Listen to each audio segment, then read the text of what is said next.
warahmatullahi wabarakatuh. Perkenalkan, nama saya Siti Nurhaliza dan teman saya Aminata Zuhria. Kami dari kelas 2A Manajemen Keuangan Syariah.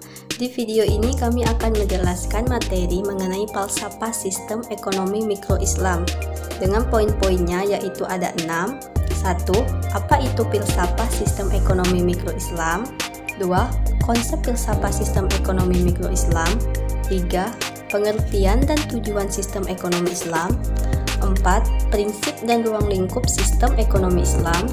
5. Keunggulan dan kekurangan sistem ekonomi Islam. 6. Peranan para pelaku kegiatan ekonomi. Baiklah, memasuki poin yang pertama, yaitu apa itu filsafat sistem ekonomi mikro Islam. Kita akan cari penjelasannya dulu satu-satu. Falsafah dalam Kamus Besar Bahasa Indonesia itu artinya anggapan atau gagasan seseorang. Sedangkan sistem dalam Kamus Besar Bahasa Indonesia adalah perangkat unsur yang secara teratur saling berkaitan sehingga membentuk suatu totalitas. Jadi, dapat disimpulkan falsafah sistem ekonomi mikro Islam adalah gagasan unsur-unsur yang mengatur kebutuhan hidup atau ekonomi sesuai syariat Islam. Poin kedua, konsep falsafah ekonomi Islam.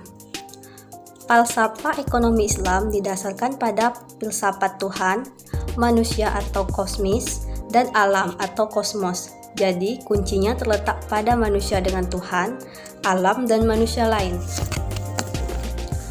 Poin ketiga, pengertian dan tujuan dari sistem ekonomi Islam. Apa itu sistem ekonomi Islam? Sistem ekonomi Islam secara umum adalah suatu peraturan yang pelaksanaan ekonominya berdasarkan dengan hukum Islam, yakni Al-Quran dan hadis. Tujuannya agar umat Islam dapat melakukan kegiatan ekonomi yang terhindar dari unsur-unsur riba, haram, zolim, dan sifat-sifat buruk lainnya. Baiklah, untuk poin-poin berikutnya akan dijelaskan oleh teman saya Aminata Zuhria. Baiklah, di sini saya akan menjelaskan tentang prinsip-prinsip dan ruang lingkup sistem ekonomi Islam. Yang pertama yaitu prinsip sistem ekonomi Islam berdasarkan 5 nilai universal. Yang pertama yaitu tauhid atau keimanan, yang kedua yaitu khalifah atau kepemimpinan, yang ketiga yaitu nubuwah atau kenabian, yang keempat yaitu adal atau keadilan, yang kelima yaitu mu'ad atau hasil.